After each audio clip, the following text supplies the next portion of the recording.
Chapter 15. Signatures and Shops. 20th hour. 3rd day, 3rd month. Year 807. Post-Heavenfall.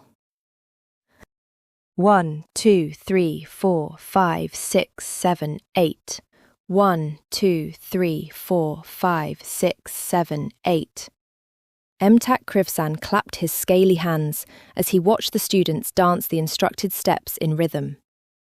He repeated the counts until they finished the full series and nodded with approval. Okay, good. Now let's try it again, except with music. The Dracokin clasped one hand with his co-instructor and waved his other to the quartet of musicians in the corner of the ballroom. The bards, one of whom was Oriana, began to play a section of an upbeat jig and set the space in motion with the flow of their song. Ariya watched from the edge of the room and tapped her feet to the beat of the happy melody. When she had first entered in the middle of lessons, she was delighted to find both academy candidates and a few full-fledged sentinels learning together as equals. The dancers incorporated a wide range of movement that involved popping out their arms and legs and twisting their hips and torso side to side. It was traditionally stylized to resemble the mating dance between dragons and evolved to be one for Sophonts to pay homage to. Myth had it that since the dragons could transform into other forms, the first refugees developed the dance to court them, which eventually led to the birth of the first Dracokin. When the music ended, Emtak gave a round of applause, followed by the other participants adding their own claps towards a joyful crescendo. Nicely done. We'll continue next time with the Bundavark technique and start going into more mid-dance improvisation. See you in 2 weeks. The dancers departed from the ballroom and individually thanked Emtak as they departed. You make a good instructor, Ariya said with admiration as she approached him. I hope I am. Worm dancing has been a part of my life since I was a hatchling. You interested in learning? We teach all groups from beginners to advanced. Perhaps one day. You'll have to put up with me having 2 left feet, though. Sounds like a doable challenge. I haven't met anyone I haven't been able to teach yet. The beginners meet every 2 weeks here at the same hour. As Oriana and her bandmates passed by, she waved a friendly farewell to the both of them. See you 2 at the dormitories, the Inferni said before departing the room. How are you doing, by the way? Emtak asked. Exhausted and sore all over. Sentinel Dodak had our group tailing a cultist who was smuggling copies of a manifesto for demonic worship today. Things were going smoothly at first, but he somehow caught wind we were following him, and it ended up being a chase across a theatre district and then a park before we apprehended him. He put up a really tough fight too, before Chin knocked him out. Emtak scoffed. Daemon worship in this city? You have to be bold or have a death wish to try to start a cult in the literal holiest city of Mistoria. Then again, demonists are clinically insane, so I wouldn't put it past them to not really have a plan. Ariya shrugged. He seemed like an upstart or some kind of scout. Dodak said he's going to interrogate him to see if he's part of a bigger network. As for me, I can't wait to take a soak in the bath. I would too if I had to chase after cultists across town. So what was it you needed help with in the first place? I'm stumped on this project my advisor gave, and I need your thoughts on this example of an Arcana report. I can take a look. Let's go to the seats so my leg muscles can take a break. Emtak led her to a small sitting area with a couple of leather seats and a small coffee table. There, Ariya retrieved the notes she had taken and handed them to the Dracokin. Arc waves, huh? He inquired rhetorically. Any idea what could have had these readings? Emtak studied the values and charts, with his brow furrowing further into a scowl. Interesting, he commented, before pulling from his bag a document and a textbook. You ever pull your own arc signature? Ariya shook her head. Not much of a reason to unless you project spells. I got mine right here, actually. He revealed his report and compared it side by side to Ariya's. None of the values you brought look close to mine. so I'm guessing this isn't a sophont. Correct. So I'm trying to narrow down what it could be. I won't get in trouble for helping out with your homework, will I? No, of course not, Ariya answered while innocently smiling at the irony of how she got the results. Just making sure. If you get me expelled, I swear to all the founders above, I will probably just be very mad for a long time. I don't know. Emtak mumbled as he flipped open his textbook.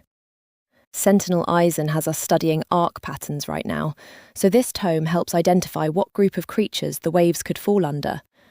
It won't be specific to the species, but it should help point you toward the right direction. The Dracokin tried to further explain the variables and formulas behind the waves as he made further calculations to what Ariya provided.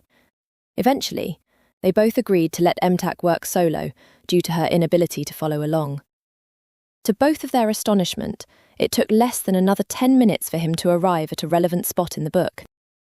So I can't give you an exact answer, but based on the amplitudes and frequencies of the secondary, queenary, and nonary waves, it seems to fit best the range of something that is fey. Fey. It was a term that was associated with intelligent creatures closely attuned with nature. However, many were known to be wild, capricious, and sometimes even sadistic. There's been scholarly debate on whether or not they were always native to Haven, or did they colonize the world long before the celestial founders, or perhaps even before the indigenous dragons. Some in the latter camp hypothesized their worlds of origin still had connections to Haven to this day. What I find really strange, though, Emtak continued, is how there's a narrow wavelength and high amplitude on these duodenary signatures. That's not something typical of Fae, but fiendish. Fiendish? Ariya was taken aback by the possibility. Yeah, devils, demons, Onis, netizens of the abyss or Tartarus. I'm familiar. How could something exhibit traits of both a Fae and a fiend? Emtak shrugged and somehow made a smirk with his reptilian snout. Beats me. I wouldn't know where to begin to narrow it down further, but I hope this helps. Ariya compiled 2 summaries of the information she gathered and included copies of the arc readings of the crime scene. One was sent by arcane mailbox to her parents, while the other was slipped in the lockpicking textbook Valeria suggested and returned to her in class. All the elf could do in the interim was wait. She decided to enjoy her weekend off with an outing alongside Oriana, Barnov, and Kellyn in a market district of the middle tier. Since late morning, they perused a variety of goods and entered almost every shop stall, regardless of whether or not it was what they initially sought for. From tailors to cosmetics, stationery, candies, utensils, and wines, Ariya was delighted to experience a vast selection of the city's offerings among the bustling market streets. She focused mostly on Algarthan-styled clothing to balance out her Edenvalian silks, and stocked up on linen dresses, chemises, and blouses with different corsets and bodices to complement. Oriana, on the other hand, purchased hair products as well as replacement strings and polish for her lute, while Kellyn obtained skincare and makeup recommended by Ariya to alleviate her sensitivity to the sun. Barnov, who was less interested in keeping up appearances, preferred to thrift for knickknacks to decorate her dorm room. When the afternoon waned into evening, the 4 of them ended their shopping with a trip to a dessert cafe for refreshments.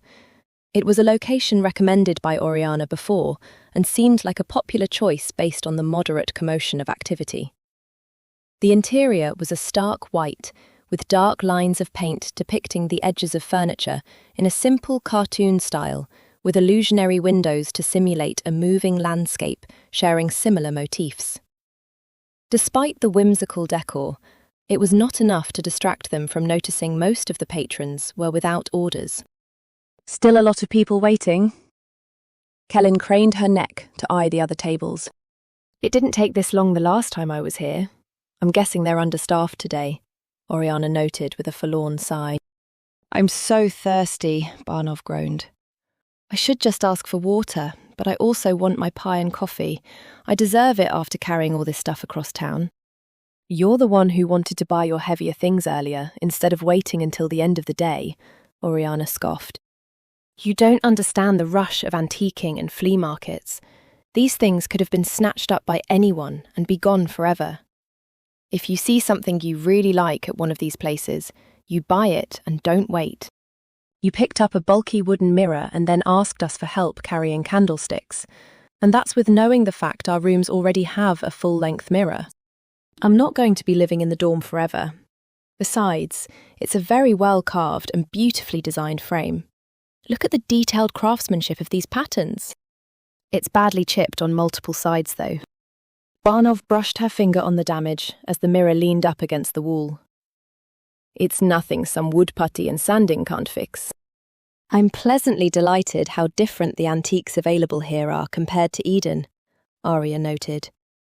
I'll definitely go back when I have a better idea of what to look out for. I would rather buy new, Oriana interjected with a shrug. Who knows what the previous owners did with old stuff, or what you could accidentally take home with you? Are we talking germs or malevolent ghosts? Kellyn asked. Both? Ariya let out a dry laugh. You sound like my superstitious mum, Oriana. Well, there's always taking it to Father Gama to either sterilise or exorcise that mirror, Barnov commented with a smirk. Let us know if you see spooky reflections in the night before you do, Kellyn grinned. I'd love to document a possession. Stop! Barnov cried. There's nothing wrong with the mirror. I found the store to be quite reputable.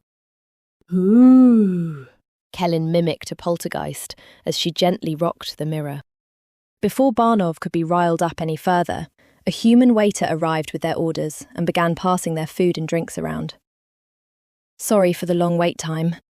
That's not a problem at all, Barnov replied sympathetically. I used to wait tables too, so I know how busy it can be. We've had a lot of people take off today because they were feeling unwell. Something seems to be going around. I'm so sorry to hear that. I hope the situation improves soon. Found as above. I hope so too, the waiter said, before giving the final item, a cup of sweetened milk tea, to Ariya. I wonder what it could be, Oriana pondered. The illness? Kellyn asked. Yes, and now I wonder if it's even safe to drink my espresso, she said, scowling at her mug. If you won't drink it, I'll take it. Kellyn slowly began to reach for the Inferni's beverage until she shooed her hand away. Too many people sick is actually how I got my recent part-time job. I'll be starting in a couple of days, Barnov noted with her mouth full. Where will that be? Ariya asked. It'll be kind of random depending on which airship terminal I'll be assigned to that week, but I'm helping to load, unload and inventory cargo. I thought it would be nice to do some physical labour for training, while getting paid for it. Efficient and frugal, Ariya complimented. Barnov nodded. I'm so used to helping my family out on our farms that I felt restless being here in the city not doing anything after classes. They're still hiring, by the way, not just what I'm doing, but also things like security and ship maintenance too. I actually have a position with the Academy administration, so I'm fine. Kellyn declined. My bard ensemble is doing more performances in the city, so we'll be busy with extra practice and shows. Speaking of which, I saw you at the last worm dance lessons, Oriana said to Ariya. Are you joining them? Oh no, she replied sheepishly. I needed help with some coursework from MTAC about arc waves. I remember taking some basics of arcana classes back when I was much younger, and I've never looked back since. Oriana shook her head at the memory. Now, worm dancing I could do. You should try it. It certainly looked like it could be a lot of fun, Ariya agreed. It seemed much more instinctual and improvised compared to how synchronized Edenvalian traditional dances are. I might dabble sometime. On a related note, are you doing anything outside of classes and training? With her personal investigation into the Night Mother, Ariya had been reluctant to commit to anything else extracurricular. Not yet, she admitted. But some of the Academy organisations did catch my interest. The Painter and Sketchers Association, the Dueling Club, the Tabletop Grand Strategists Club, and the Myths and Monsters Knowledge Forum all piqued my curiosity. Her father had also suggested she take up a local job to gain deeper insight and perception into the city's culture. Ariya thought about tapping into her prior experience and work at a museum, or perhaps try something new altogether. It would purely be for experience rather than finances, since she received a generous stipend from the Edenvalian government. It was a fact she preferred not to admit out of self-consciousness and fear of jealousy. Be as it may, Ariya relayed interest to her peers, who offered their helpful suggestions until the conversation once again segued into something divergent. The sun had waned into night by the time the 4 candidates stepped off the Skytram and returned to the academy. Despite the fatigue from walking and carrying bought goods across town, Ariya was happy to connect more with her peers and spend a more relaxed day away from her usual routines. Entering the foyer, Varnov set the mirror down on the floor and let out a long breath of relief. "I think I'm going to ask them to deliver next time, or bring a cart," she huffed. "Consider this endurance practice, in case you have to be a pack mule in the field," Kellen said, half-jokingly. "That's not a bad way of looking at it. Maybe I should go back after classes tomorrow. I did see a comfy chair I liked. Want to volunteer to help me carry it back?" "You're going to throw your back," Oriana muttered, shaking her head. Moving past the security warden and into the main lobby, they noticed a small crowd of people had gathered, with their eyes facing the corridor towards the elevator. "What's going on?" Ariya wondered. Authoritative voices in the direction told bystanders to make room, and the onlookers backed off when a gurney wheeled its way across. Men and women dressed in healer's robes pushed it across the room, and on top of the apparatus was a half-elf man with dark hair. "Is that Zarin?" Ariya immediately recognised, her mouth agape in shock. Everyone watched until the gurney passed out of sight beyond the corner and headed for the infirmary. The crowd of candidates and staff began to disperse with whispers of confusion and curiosity, but another familiar face continued to look on. "Kai!" Oriana called out to the figure. "What happened to Zarin?" "I'm not sure," he answered with a disturbed expression. He came out of his bedroom looking very drained and said he wanted to get food and drink from the refectory. We were on our way together, but suddenly collapsed. "Whatever afflicting him must have taken a turn for the worse," Kellen commented with a voice full of worry. "I haven't seen him in a while, so I thought he was recovering." "He said he had a lot of trouble sleeping because of nightmares," Ariya added.